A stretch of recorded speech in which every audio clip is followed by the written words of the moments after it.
Hello, welcome to KSR IAS academy. ఇవాళ మనం AP forest report ఏదైతే ఉంటుందో దీని గురించి చూద్దాం. చాలా చాలా ఇంపార్టెంట్ అండి. గ్రూప్ వన్ కి చాలా చాలా ఇంపార్టెంట్. అండ్ దీంట్లో ఏపీ ఫారెస్ట్ రిపోర్ట్ ఏదైతే ఉంటుందో దీని నుంచి క్వశ్చన్స్ మనం ఈజీగా ఎక్స్పెక్ట్ చేయొచ్చు. ఎందుకంటే ఈసారి మనకు వచ్చిన ఫారెస్ట్ రిపోర్ట్ ఏదైతే ఉంటుందో this has some prominence. Methodology మారింది అండ్ హైలైట్స్ కొన్ని పెరిగాయి అండ్ బయోడైవర్సిటీ ఇన్వేసివ్ స్పీసీస్ ఏదవుతుందో దాని గురించి ఫస్ట్ టైం మాట్లాడారు. సో కొద్దిగా ప్రామినెన్సీ ఉంది. పైగా మనం దాన్ని క్యాలిక్యులేట్ చేసే మెథడాలజీ ఏదైతే ఉంటుందో మెథడాలజీలో కూడా కొన్ని మార్పులు చేయడం జరిగింది. సో వాటి గురించి ఒకసారి మనం డీటెయిల్ గా చూద్దాం. అండ్ ఇంకొకటి మన ఫారెస్ట్ రిపోర్ట్ ఏదవుతుందో దాని గురించి కూడా ఒకసారి స్టడీ చేద్దాం. ఓకే, ఇప్పుడు ఈ మెథడాలజీలో ఏమేమి చేంజెస్ వచ్చాయంటే, మామూలుగా ఈ ఫారెస్ట్ రిపోర్ట్ ఏదైతే ఉంటుందో ఈ స్టేట్ ఫారెస్ట్ రిపోర్ట్ 2019 లో రిలీజ్ చేశారండి. ఇది 16th forest report in the series. Forest report లో 16th ఇన్ ది సిరీస్. ఇది ఈ ఫారెస్ట్ రిపోర్ట్ మాత్రం గవర్నమెంట్ ఆఫ్ ఇండియా విజన్ ఏదైతే ఉంటుందో, vision document of digital India ఏదైతే ఉంటుందో దానికి ఇన్ లైన్ లో ఉంది. ఆ డిజిటల్ ఇండియాకి ఇన్ లైన్ లో ఉంది. అండ్ ఇది వచ్చి దేనిపైన డిపెండ్ అయి ఉందంటే ఈ satellite data and vector boundaries of districts as or data processing of field measurements. వీటన్నిటిపైన ఇది బేస్ అయింది. శాటిలైట్ డేటా పైన, vector boundaries of the districts or data processing of field management, వీటిపైన ఇది బేస్ అయింది. ఇంకోటి ఏంటంటే ఈ రిపోర్ట్ ఫారెస్ట్ కవర్ గురించి ఇన్ఫర్మేషన్ ఇవ్వడమే కాకుండా ట్రీ కవర్ గురించి, మ్యాంగ్రోవ్ కవర్ గురించి, growing stock inside and outside the forest area. ఇక్కడ స్టాక్ అంటే ఇక్కడ ట్రీస్ అండి. ఈ trees inside the outside of forest area ఏదైతే ఉందో ఆ ట్రీస్ గురించి చెప్తోంది. And carbon stock of Indian forest దాని గురించి మాట్లాడుతోంది. And forest types and biodiversity, ఇది ఈ ఇయర్ వచ్చింది. ఫారెస్ట్ టైప్స్, బయోడైవర్సిటీ, ఇది ఈ ఇయర్ వచ్చిన topic. And forest fire monitoring and forest cover in different slopes and attitudes, ఇది కూడా ఈ ఇయర్ వచ్చింది. ఎందుకంటే మనం కొత్తగా ఒక కొత్త మెథడాలజీని యూజ్ చేస్తాం, దాని గురించి ఇప్పుడు డిస్కస్ చేద్దాం. And special thematic information of forest cover such as hills, tribal districts and north eastern region has also given separately in the report. దాన్ని సపరేట్ గా మెన్షన్ చేశారు. నెక్స్ట్ ఇక్కడ చూడండి, ఇది వచ్చి ఫారెస్ట్ రిపోర్ట్ యాన్యువల్లీ వచ్చేది కాదండి, బైయాన్యువల్ అసెస్మెంట్ అంటారు. యాక్చువల్లీ ఇది 2 సంవత్సరాలకు ఒకసారి వచ్చే రిపోర్ట్ అన్నట్టు. Okay, the forest cover in the country using mid resolution satellite data is based upon the interpretation of LISS-3. ఇది ఇంపార్టెంట్. LISS-3 అంటే ఏంటంటే linear imaging self scanning censor.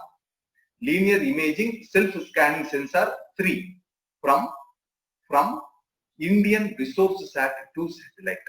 Indian resource sat 2 satellite ఏదైతే ఉంటుందో దాని నుంచి, దాంట్లో ఉన్న స్పెషల్ ఫీచర్ ఏంటి, linear imaging self scanning sensor 3. దీన్ని రిసోర్స్ సాట్ 3 లో ఉంటుందండి. ఇది ఆ రిసోర్స్ సాట్ 2 ఏదైతే ఉంటుందో రిసోర్స్ సాట్ 2 ని యూజ్ చేసి మనం దీన్ని క్యాల్కులేట్ చేసాం. అండ్ దీని యొక్క స్పేషియల్ రెజల్యూషన్ ఎంత అంటే 23.5 meters with a scale of 1:50,000 to monitor the forest cover and changes at the district level, state level and national level. అంటే వీళ్ళు డిస్ట్రిక్ట్ లెవెల్ మానిటరింగ్ చేస్తున్నారు, state level monitoring, national level monitoring ఇది as usual ఇప్పుడు జరిగేది. కానీ district level monitoring కూడా ఈసారి వీళ్ళు ప్రయారిటీ ఇచ్చారు. And for the first time, ఇందాక చెప్పాం కదా, ఫర్ ది ఫస్ట్ టైం వీడు ఏం యూజ్ చేశాడు, ఆర్థో రిఫ్లెక్టెడ్ శాటిలైట్ డేటా. దీన్ని యూజ్ చేశాడు, ఆర్థో రిఫ్లెక్టెడ్ శాటిలైట్ డేటా. ఏంటి ఆర్థో రిఫ్లెక్టెడ్ శాటిలైట్ డేటా అనేది ఏంటంటే, మామూలుగా ఫారెస్ట్ ని మనం క్యాల్కులేట్, రఫ్ గా చెప్తారండి, మామూలుగా మనం ఫారెస్ట్ ని క్యాల్కులేట్ చేసేటప్పుడు స్టేట్ ఫారెస్ట్ అయితే we can easily calculate. What about ఒక ఫారెస్ట్ ఒక హిల్ పైన ఉందనుకుందాం, ఇక్కడ ఉందనుకుందాం, అప్పుడు ఆ ఫారెస్ట్ ని ఎట్లా క్యాల్కులేట్ చేస్తాం? సో అప్పుడు మనకు టిల్ట్ ఎర్రర్స్ అనేది వస్తుందండి. ఇమేజ్ లో టిల్ట్ ఎర్రర్స్ వస్తాయి. ఆ టిల్ట్ ఎర్రర్స్ ని మనం రిమూవ్ చేయడానికి ఈ ఆర్థో రెక్టిఫైడ్ శాటిలైట్ డేటా ఏదవుతుందో దీన్ని యూజ్ చేశారు. అంటే ఏం లేదండి, దీన్ని ఇలా ఉన్నదాన్ని రఫ్ గా, అంటే బ్లంట్ గా చెప్పాలంటే ఇలా ఉన్న ఫారెస్ట్ ఏదైతే ఉంటుందో స్లోప్ ని దాన్ని ఇట్లా స్ట్రైట్ గా మార్చేసి దీనిపైన ఉన్న ఫారెస్ట్ ఎట్లా అని చెప్పి క్యాల్కులేట్ చేస్తారు. సో ఆ టెక్నిక్ ని, ఆ మెథడాలజీని ఫస్ట్ టైం మనం ఇక్కడ యూజ్ చేస్తాం to remove the image perspective tilt and relief terrain and scale distortions. ఈ మూడింటిని ఈ ఆర్థో రెక్టిఫైడ్ శాటిలైట్ డేటా ఏదైతే ఉంటుందో ఈ మూడింటిని తీసేసింది. ఏంటి, ఇమేజ్ పర్స్పెక్టివ్ టిల్ట్ ని, రిలీఫ్ అండ్ టెరైన్ ని అండ్ స్కేల్ డిస్టార్షన్స్, ఈ మూడింటిని తీసేసింది. ది ఇమేజ్ ఇది అయిపోయిన తర్వాత next for the first ever attempt మళ్ళీ ఇంకొక అటెంప్ట్ చేసాం. ఏంటి ఆ first ever attempt? we calculated the biodiversity, rapid assessment of biodiversity of all states and UTs. మొత్తం అన్ని స్టేట్స్ కి అండ్ యూనియన్ టెరిటరీస్ చేసాం ఎక్సెప్ట్ 2 స్టేట్స్ కండి. చాలా చాలా ఇంపార్టెంట్, ఈ డేటా కూడా మనకు చాలా తక్కువగా దొరుకుతుంది. ఈ 2 స్టేట్స్ ఏంటి అని. ఆ 2 స్టేట్స్ ఏంటంటే అస్సాం అండ్ త్రిపుర. ఈ అస్సాం అండ్ త్రిపురకి క్యాల్కులేట్ చేయలేదు వాళ్ళు. అస్సాం అండ్ త్రిపుర క్యాల్కులేట్ చేయలేదు. అండ్ అండ్ ఇంకోటి ఏంటి, దీన్ని ఎట్లా క్యాల్కులేట్ చేస్తారంటే 16 types of forest groups using Champion and Seth classification of 1968. So వీళ్ళు ఈ బయోడైవర్సిటీ క్లాసిఫికేషన్ ఎట్లా చేశారంటే using Champion and Seth classification of 1968 దీన్ని యూజ్ చేశారు. అండ్ దీంతో పాటు apart from number of trees, shrubs and herb species observed in the survey, Shannon Wiener index, ఇది కూడా important. Shannon Wiener index which gives species richness along with the relative abundance. Species అంటే ఏ species అంటే ఏ forest species ఎంత rich గా ఉంది, అది ఎంత abundant గా ఉంది అనేది కూడా మనకు దీంట్లో చాలా క్లియర్ గా ఎక్స్ప్లెయిన్ చేశారు. ఏంటి ఈ ఫారెస్ట్ రిపోర్ట్ లో ఏ ఇండెక్స్ యూజ్ చేసి, ఒకటి champion and Seth index use చేసి, అండ్ ఇంకోటి షెన్నోన్ వీనర్ ఇండెక్స్, ఈ రెండింటిని యూజ్ చేసి. వెరీ వెరీ ఇంపార్టెంట్ అని గుర్తు పెట్టుకోవాలి మనం. నెక్స్ట్ ఈ ఫారెస్ట్ సర్వే ఇంకోటి ఏం చేసింది, ఈ ఛాంపియన్ అండ్ సెత్ ప్రకారం క్లాసిఫికేషన్ స్టార్ట్ చేసిందండి. యాక్చువల్ గా ఇది 2011 లో స్టార్ట్ చేసినారు, base line of forest cover data of 2005 ని యూజ్ చేసి వీళ్ళు స్టార్ట్ చేయాలని చెప్పి ట్రై చేశారు. అండ్ ఇది 2016 లో ఒక ఫుల్ ఫ్లెడ్జ్డ్ గా వీళ్ళు స్టార్ట్ చేశారు. అండ్ 2019 కి అది ఏం చేశారు, 2019 కి we have completed the calculation of biodiversity of states and UTs. States కి యూటీస్ యొక్క బయోడైవర్సిటీని మనం క్యాల్కులేట్ చేసాం. ఇంకా అదర్ హైలైట్స్ ఏంటంటే, ఈ అదర్ హైలైట్స్ గురించి మనం కొంచెం చూస్తే, ది యాక్యురసీ లెవెల్ ఎంత ఉందిరా అంటే 93.17% of accuracy level. 93.17% of accuracy level. The accuracy of classification between forest and non forest classes has been assessed. అదే ఫారెస్ట్ నాన్ ఫారెస్ట్ క్లాసెస్ యొక్క యాక్యురసీ లెవెల్ ఏంటంటే 97.20%. 97.20%. అంటే we have achieved almost extraordinary accuracy. అంటే మనము బాగుంది, అంటే మనం ఏంటి ఇంత ఫారెస్ట్ మనం అచీవ్ చేస్తున్నాం, అది నిజమా అబద్ధమా అని చెప్పి డైలమాస్ ఏం మనకేముంది. We have achieved this extraordinary accuracy. ఆ study assess the dependence of the people. And ఇంకోటి ఏంటంటే వీళ్ళు ఎంతమంది పీపుల్ ఈ ఫారెస్ట్ ప్రోడక్ట్స్ ఏవైతే ఉంటాయో వాటిపైన డిపెండ్ అయి ఉన్నారనే దాన్ని కూడా స్టడీ చేసింది. దీంట్లో ఎంతమంది పీపుల్ దీనిపైన డిపెండ్ అయి ఉన్నారనేది కూడా స్టడీ చేసింది. అది వేట్ పైన మైనర్ ఫారెస్ట్ ప్రొడ్యూస్ అంటే ఏవేవంటే, మైనర్ ఫారెస్ట్ ప్రొడ్యూస్ అంటే fuel wood, fodder, small timber, bamboo, వీటన్నిటి కూడా మనం క్యాల్కులేట్ చేసాం. అండ్ ఇంకొకటి ఏంటి ఇక్కడ చూడండి, the present report also gives the information about 5 prone forests of different severity classes mapped in the grids of 5x5 kilometres. ఇక్కడ చూడండి వీళ్ళు ఏం చేశారంటే ఇది చెప్పడమే కాకుండా వీళ్ళు ఫారెస్ట్ ఫైర్స్ గురించి కూడా మాట్లాడారు. అంటే ఫారెస్ట్ ఫైర్స్ సివియారిటీని చెప్పారు. అంటే most severe forest fires, moderate forest fires and least forest fires అని చెప్పి ఫారెస్ట్ ఫైర్స్ యొక్క సివియారిటీ ఏదవుతుందో దాని ప్రకారం కూడా వీళ్ళు క్యాల్కులేట్ చేశారు. అండ్ దాని ప్రకారం కూడా వీళ్ళ జొనేషన్ ఇచ్చేసారు. అర్థమైందా? సో ఈజీ అండి. సో దాన్ని ఒక్కసారి మనం చూద్దాం. నెక్స్ట్ ఇంకా వీళ్ళు ఏమేమి చెప్తున్నారంటే, నాన్ టింబర్ ఫారెస్ట్ ప్రొడ్యూస్ ఏదైతే ఉంటుందో అది important source of livelihood for many tribal communities and villages proximity of forest. A new information has been generated from the National Forest Inventory data about top 5 non-timber forest products species in each state and duties and their availabilities in the forest and relative occurrence. వీళ్ళు మామూలుగా అందరికీ తెలిసిందే అండి, ఈ అడవిలో ఉన్న tribals ఎవరైతే ఉంటారో వాళ్ళు నాన్ టింబర్ ఫారెస్ట్ ప్రొడ్యూస్ ఏదవుతుందో that is their major source. అంటే హనీ, లాక్, ఇంకా అదర్ ఫారెస్ట్ ప్రొడక్ట్స్ చిన్న చిన్నవి ఏదైతే ఫ్రూట్స్ ఇట్లాంటివి, పౌడర్ ఇట్లాంటివి ఏదైతే ఉంటుందో అది. వీళ్ళు ఫస్ట్ టైం ఏం చేశారంటే ఏ స్టేట్ లో top 5 non timber forest produce ప్రజలు యూజ్ చేస్తున్నారు అనే దానిపైన కూడా వీళ్ళు క్లియర్ గా ఒక డేటాను రిలీజ్ చేశారు. వెరీ వెరీ ఇంపార్టెంట్ అండి. సో ఈ డేటాను యూజ్ చేసి మన పాలసీ మేకర్స్ ఎవరైతే ఉంటారో policy makers they can design a clear policy for the upliftment of the tribals in those hamlets. Next ఇంకొకటి వీడేం చేశాడు, ఇన్వేసివ్ స్పీసీస్ ఏదైతే ఉంటుందో, ఇన్వేసివ్ స్పీసీస్ గురించి మనకు తెలుసు కదా. జనరల్ గా చెప్పాలంటే నేటివ్ స్పీసీస్ అని చెప్పి ఒకటి ఉంటుంది. ఇన్వేసివ్ స్పీసీస్ అంటే అది ప్లాంట్ కావచ్చు, యానిమల్ కావచ్చు, ఇన్సెక్ట్ కావచ్చు, ఏదైనా కావచ్చు. అది ఆ పర్టికులర్ స్పీసీస్ పర్టికులర్ లొకేషన్ లోకి వచ్చి ఆ లొకేషన్ లో ఉన్న స్పీసీస్ ని బయటకు పంపించేయడం అన్నట్టు. ఆ లొకేషన్ లో ఉన్న స్పీసీస్ ఏదైతే ఉంటుందో దాన్ని బయటకు పంపించేయడం అనేది మనం దాన్ని ఇన్వేసివ్ స్పీసీస్ అని చెప్పి అంటాం. ఆ ఇన్వేసివ్ స్పీసీస్ గురించి కూడా ఈ ఫారెస్ట్ రిపోర్ట్ లో కవర్ చేశారు. ఇన్వేసివ్ స్పీసీస్ గురించి కూడా ఈ ఫారెస్ట్ రిపోర్ట్ లో కవర్ చేశారు. నెక్స్ట్ ఇప్పుడు మన స్పెసిఫిక్ గా మన ఏపీ ఫారెస్ట్ రిపోర్ట్ గురించి కనుక మాట్లాడుకోవాలనుకుంటే దీని యొక్క హైలైట్స్ చూద్దాం. ఏమని చెప్పారు? Andhra Pradesh showed 3.52% of the positive change in the forest. మన ఫారెస్ట్ కవర్ 3.52% పెరిగిందంట. వెన్ కంపేర్ టు 2017 తో కంపేర్ చేస్తే 2019 ఫారెస్ట్ రిపోర్ట్ లో 3.52% పెరిగింది. అండ్ వీడేం చెప్తున్నాడు? AP stood second among the states in terms of increase in the forest cover after Karnataka. అంటే మన ఇండియా మొత్తం పైన first increase of forest cover కర్ణాటకలో ఉంటే సెకండ్ ఇంక్రీజ్ ఆఫ్ ఫారెస్ట్ ఎక్కడ ఉందంటే ఆంధ్రప్రదేశ్ లో ఉంది. ఆంధ్రప్రదేశ్ తర్వాత కేరళ, జమ్మూ కాశ్మీర్, హిమాచల్ ప్రదేశ్, అవి ఇంకా కంటిన్యూయేషన్ అన్నట్టు. మనకు టోటల్ రికార్డెడ్ ఫారెస్ట్ ఏరియా ఎంత ఉంది? Forest area 37,258 square kilometres and which is 22.86% of the states total geographical area. State యొక్క టోటల్ జియోగ్రఫికల్ ఏరియాలో 22.86% మనకు ఫారెస్ట్. అర్థమైందా? నెక్స్ట్ ఇక్కడ అది ఫారెస్ట్ అంటే ఇక్కడ చూడండి, ఈ పాయింట్ చూడండి. Andhra Pradesh has 29,137 square kilometres of forest cover which is just 17.88% of this total geographical area. ఇక్కడ ఏంటి సార్, ఇక్కడ మీరేమో 37 పాయింట్ అని చెప్పి చెప్తున్నారు, 37 పాయింట్ అని చెప్పి ఇక్కడ 37,000 అని ఇక్కడ చెప్తున్నారు, ఇక్కడ ఏమో 29,000 అని చెప్తున్నారు. ఏంటి తేడా అంటే ఇక్కడ మనము ఓన్లీ ఫారెస్ట్ గురించి మాట్లాడుతున్నాము, ఎక్స్క్లూడింగ్ ష్రబ్స్. ష్రబ్స్ తీసేసాం.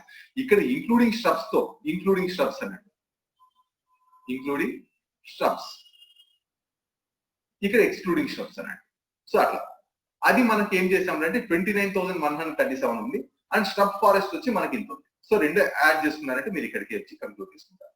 In terms of forest canopy density of forest state, మన ఫారెస్ట్ కెనోపీలో 1,994 square kilometres very dense forest లో ఉంది అండ్ 13,938 వచ్చి మోడరేట్లీ డెన్స్ లో ఉంది.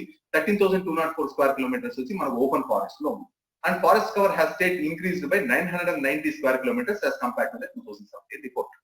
990 కిలోమీటర్స్ పెరిగింది అన్నట్టు. Forest cover inside and outside of recorded forest area are green wash.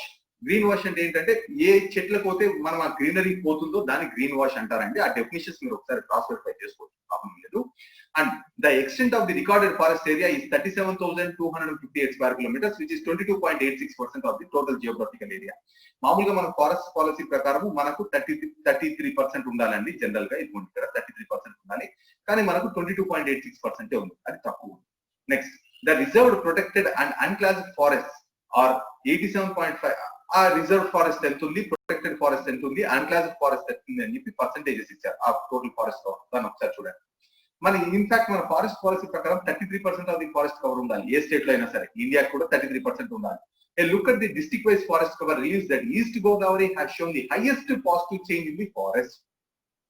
మనం కానీ మన స్టేట్ లో డిస్ట్రిక్ట్ వైజ్ కానీ చూస్తే ఈస్ట్ గోదావరిలో హైయెస్ట్ ఫారెస్ట్ కవర్ ఇంక్రీజ్ అయింది. ఇది ఇంపార్టెంట్ పాయింట్ అండి. ఈస్ట్ గోదావరిలో ఏమైందంటే హైయెస్ట్ ఫారెస్ట్ కవర్ ఇంక్రీజ్ అయింది, followed by west Godavari, Vizianagaram and Krishna districts. West Godavari, Vizianagaram, Krishna districts దాని తర్వాత వచ్చాయి. In fact these 4 districts contributed to the overall increase in the forest cover of the state in the last couple of years. Last couple of years లో ఇక్కడ ఏదైతే పెరిగిందో ఇదే చాలా ఎక్కువ చేంజ్ వచ్చిందండి. మిగిలిన డిస్ట్రిక్ట్ తో మనకేమంత పెద్ద చేంజ్ ఏం కనపడటం లేదు. అదొకటి. The change of the forest cover with respect to the previous assessment, పాత అసెస్మెంట్ తో కంపేర్ చేస్తే ఈస్ట్ గోదావరిలో 268 స్క్వేర్ కిలోమీటర్స్ ఈస్ట్ గోదావరిలో పెరిగింది, 246 వెస్ట్ గోదావరిలో పెరిగింది, 190 విజయనగరంలో అండ్ 167 కృష్ణా డిస్ట్రిక్ట్స్ లో పెరిగింది. On the other hand Kadapa, Kurnool, Chittoor, Anantapur districts of రాయలసీమలో ఫారెస్ట్ తగ్గింది. ఫారెస్ట్ ఏమైంది? డిక్రీజ్ అయింది. ఫారెస్ట్ కవర్ డిక్రీజ్ అయింది. ఇది ఇంపార్టెంట్ పాయింట్, గుర్తు పెట్టుకో. Next the highest decrease in the forest cover is in the Kadapa district of -16.34 square kilometres. Kurnool వచ్చి -1.43 అండ్ చిత్తూరులో వచ్చి -0.57 అండ్ అనంతపూర్. ఎందుకు ఇంత ఫారెస్ట్ కవర్ తగ్గిందంటే same red sander. Red sander smuggling ఎక్కువైపోయింది కదా మన స్టేట్ లో ఈ మధ్య రాయలసీమ డిస్ట్రిక్ట్స్ లో. అండ్ ఈ కడప డిస్ట్రిక్ట్ ఏదైతే ఉంటుందో కడప డిస్ట్రిక్ట్ లో ఈ రెడ్ శాండర్ స్మగ్లింగ్ ఇక్కడ నుంచి తమిళనాడుకి వెళ్తుందండి. That will deal in separate video. ఇప్పుడు ప్రస్తుతానికి ఆ రెడ్ శాండర్స్ ఏదవుతుందో that is the main reason for the decrease of forest cover in Kadapa district. అదొక్కటి గుర్తుపెట్టుకోండి, ఇంపార్టెంట్. నెక్స్ట్ ఇంకా డిస్ట్రిక్ట్ వైజ్ గానీ మనకు ఓవరాల్ ఎంత తగ్గింది అని కానీ చూస్తే మనకు అనంతపూర్ ఏదైతే ఉంటుందో ఎంత కాంట్రిబ్యూట్ చేస్తుందని కానీ చూస్తే అనంతపూర్ వచ్చి 5.16%. అనంతపూర్, చిత్తూరు, ఈస్ట్ గోదావరి. సో ఇక్కడ మనం డిస్ట్రిక్ట్ వైజ్ ఏదైతే ఉంటుందో డిస్ట్రిక్ట్ వైజ్ కూడా ఒక్కసారి రెఫర్ చేస్తాం. దీన్ని ఒకసారి మీరు క్రాస్ వెరిఫై చేసుకోండి. నెక్స్ట్ క్రాస్ వెరిఫై ఒక్కసారి మీరు దాన్ని డీటెయిల్ గా అండర్స్టాండింగ్ ఇచ్చుకోండి, చాలా చాలా ఇంపార్టెంట్. అట్లీస్ట్ టాప్ 1 2 3 బాటమ్ 1 2 3 గుర్తుపెట్టుకోగలిగితే చాలు. సో దట్ విల్ డూ అండి. అంతకన్నా ఎక్కువ ఏమి పెద్దగా ఏం అవసరం లేదు. Top 1 2 3 bottom 1 2 3 that will do. Next, the forest department assesses the biodiversity region of the state, which reveals that 242 of the plant species, 64 types of shrub species, 58 types of herb species spread across the various states. So various areas of the state. ఇక్కడ మన plant species 242, shrub species 64, herb species 58 ఉన్నాయి. అది మన state లో distribute అయి ఉన్నాయి. And department also classified the forest fire prone areas. అదే మనం ఇందాక కవర్ చేసుకున్నాం కదా 5x5 గ్రిడ్ సిస్టమ్ తో మనకు ఫారెస్ట్ ప్రోన్ ఏరియాస్ ని క్లాసిఫై చేశారని చెప్పి. సో ఇది కానీ మీరు కానీ చూసినట్లయితే మనకు 4,1148 ఆర్ 4.26% వచ్చి ఎక్స్ట్రీమ్లీ ఫైర్ ప్రోన్ లో ఉంది. అండ్ 3,785 ఆర్ 13% వచ్చి వెరీ హై లో ఉంది. అండ్ 5,000 వచ్చి హై ప్రోన్ ఏదైతే ఉంటుందో హై ప్రోన్ లో ఉంది. సో మనము దీన్ని ఒక్కసారి చూసుకోవాలి, ఇంపార్టెంట్ అన్నట్టు. నెక్స్ట్ 7,000 ఈ square 19% of the moderately forest fire ఏదైతే ఉంటుందో అది మన స్టేట్ లో లెస్ ఫైర్ ప్రోన్ లో ఉంది. 19% 7,172 స్క్వేర్ కిలోమీటర్స్ ఆర్ 19% ఏదైతే ఉంటుందో అది లెస్ ఫైర్ ప్రోన్ జోన్ ఏదైతే ఉంటుందో ఆ జోన్ లో ఉంది. నెక్స్ట్, ఇక్కడ ఫారెస్ట్ డిపార్ట్మెంట్ కార్బన్ స్టాక్ ఏదైతే ఉంటుందో కార్బన్ స్టాక్ ను కూడా నోటిఫై చేశారు క్లియర్ గా. And trees out side the forest cover వచ్చి కార్బన్ స్టాక్ ఎంత ఉందంటే 220 మిలియన్ టన్స్ ఏదవుతుందో అంత ఉంది అని చెప్పారు. Next, forest survey of India has estimated the people dependent on the forest produce వచ్చి వీళ్ళు in the state for various reasons including 27,89,000 and 52 tons of forest fuel. And ఇది ఒక్కసారి చూసుకోండి ఎంతెంత దేనిపైన డిపెండ్ అయి ఉన్నారని చెప్పారు. ఇది అంత ఇంపార్టెంట్ ఏం కాదు, బట్ ప్లీజ్ ఒక్కసారి గోత్రవాలి ఇక్కడతో. ఇది ఇంపార్టెంట్ అన్నట్టు. సో ఇది మన ఏపీ ఫారెస్ట్ రిపోర్ట్ అండి. దీన్ని ఒక్కసారి మనం కానీ క్లియర్ గా ఇంకొకసారి కానీ గోత్రు అయినామంటే మనం ఆన్సర్ ఎన్హాన్స్మెంట్ కి యూజ్ అవుతుంది. ఆన్సర్ ఎన్హాన్స్మెంట్ కి చాలా యూజ్ అవుతుంది.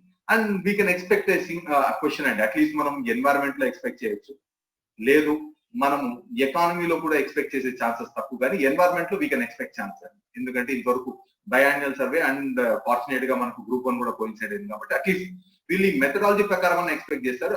లేదు ఇదేది కాదనుకుంటే మనం ఈ సైన్స్ అండ్ టెక్నాలజీలో ఇక్కడన్నా ఎక్స్పెక్ట్ చేయొచ్చు. స్పేస్ సైన్స్ ఏదవుతుందో స్పేస్ సైన్స్ లో అయినా సరే ఈ క్వశ్చన్ మనం ఎక్స్పెక్ట్ చేయొచ్చు. ఓకేనా అండి? సో థ్యాంక్ యూ అండి. ఈ ఫైల్ లింక్ కింద డిస్క్రిప్షన్ లో మనం ఇస్తున్నామండి. Please do like and subscribe. Thank you. All the best for your preparation. Have a good day.